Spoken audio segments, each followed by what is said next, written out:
আসসালামু আলাইকুম students last chapter SLC আরও একটি নতুন ভিডিওতে সবাইকে স্বাগতম।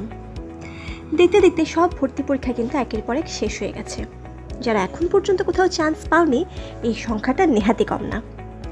তাদের জন্য শেষ সুযোগ হচ্ছে কৃষি গুচ্ছ ভর্তি পরীক্ষা, আর সেই সমস্ত ভর্তিচ্ছুদের জন্যই আজকের এই ভিডিও। অধিকাংশ বিশ্ববিদ্যালয়ের ভর্তি পরীক্ষা যেহেতু শেষ এবং ভর্তি কার্যক্রম প্রায় শেষের দিকে, তাই স্বাভাবিকভাবেই কৃষিতে আবেদন সংখ্যা অনেকটাই কম। ৩,৭১৮টি সিটের বিপরীতে আবেদন পড়েছে ৬৭,০০০। তার মানে সিট প্রতি লড়বে ১৮ জন। এবারের ভর্তি পরীক্ষার নেতৃত্বে থাকছে Chittagong veterinary and animal science university. যেহেতু প্রতিযোগিতা কিছুটা কম, তাই তুমি চাইলে শেষ এক মাসের চেষ্টায় আশানুরূপ ফল অর্জন করতে পারো। তোমাদের হাতে আর এক মাসের মতো সময় আছে, তাই এর শেষ সময়ে কিভাবে প্রস্তুতি নিলে তোমরা তোমাদের কাঙ্ক্ষিত সিটটি অর্জন করতে পারবে, সেটা নিয়ে আমাদের আজকের ভিডিও। আজকের ভিডিওতে আমরা যে যে বিষয়গুলো নিয়ে কথা বলবো সেখানে থাকছে কি কি বিষয় পড়ব, কিভাবে পড়ব, এবং ডুজ অ্যান্ড ডোন্টস, মানে কোন কাজগুলো করব এবং কোন কাজগুলো করব না।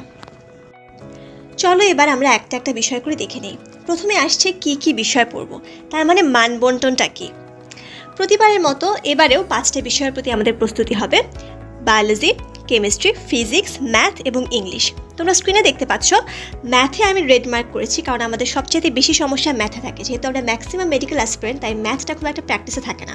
তাই শেষ সময় আমাদের কাজ হবে প্রতিদিন একটু একটু করে ম্যাথটাকে আগিয়ে নিয়ে যাওয়া। এবং বায়োলজিতে সবচেয়ে বেশি মার্কস থাকছে 30, তারপর কেমিস্ট্রি, ফিজিক্স, ম্যাথে ক্রমান্বয়ে 20 করে, এবং সর্বশেষ ইংলিশে থাকবে 10 মার্কস। তাই আমাদের প্রথম কাজ হবে বায়োলজিতে সবচেয়ে বেশি গুরুত্ব দেওয়া, এবং ম্যাথটা যেহেতু আমাদের আয়ত্তে থাকে না, তাই সেটার প্রতিও সমান জোর দেওয়া।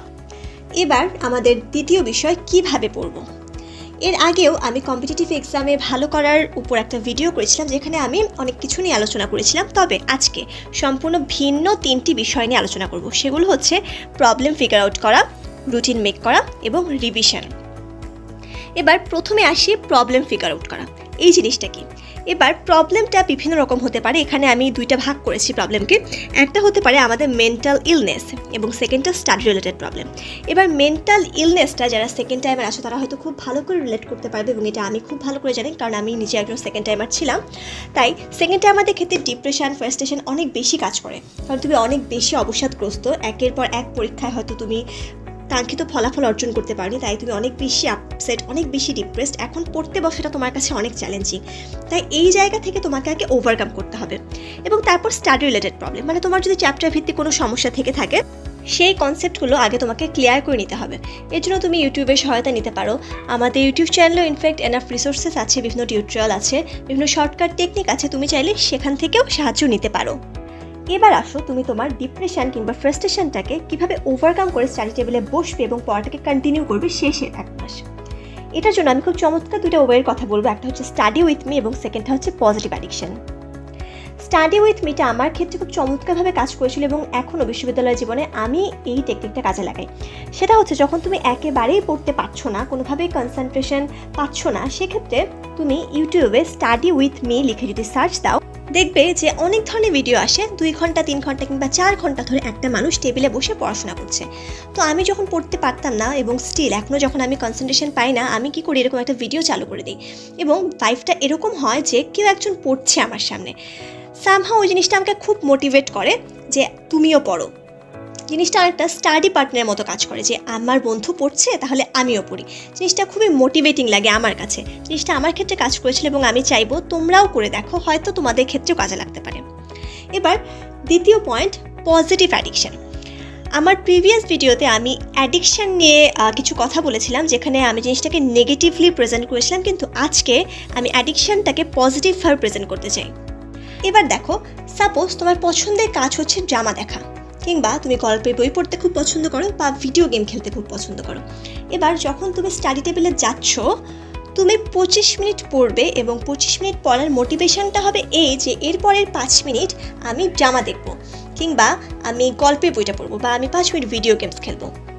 এবং ওই 5 মিনিট পরে তুমি আবার তোমার স্টাডি টেবিলে ব্যাক করবে, এবং আবার তোমার মোটিভেশন হবে যে আমি এই টপিকটা শেষ করব, এই কয়টা পেজ পড়ব, এরপর আমি আমার শখের কাজটা করব।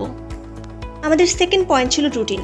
রুটিন মেক করার যে কোনো বিকল্প নেই তা তোমরা তোমাদের অ্যাডমিশন সিজনের এই ফেজে এসে বুঝে গেছো। তো তোমাদের হাতে যেহেতু এখন 1 মাসের মতো সময় আছে, আমি বলবো তোমরা রুটিনটা কীভাবে তৈরি করো। প্রথমে 15 দিনের জন্য একটা রুটিন করো, তারপর 7 দিন, তারপর 5 দিন। তো 15 দিনের রুটিনটা যখন করবে তখন এটা মাথায় রাখবে যে ল্যাকিংগুলো আগে কমপ্লিট করতে হবে, তারপর 7 দিনে সবগুলো বইকে একবার রিভাইজ দেয় এবং লাস্টলি 5 দিনে আরেকটা রিভিশন দিয়ে সব কিছু আয়ত্তে নিয়ে আসার চেষ্টা করো। এরপর পরীক্ষার দিন পর্যন্ত তুমি নিজের মতো করে সব কিছু রিভিশন দিয়ে যাও। এই বলতে বলতে আমাদের 3rd পয়েন্ট চলে আসছে রিভিশন।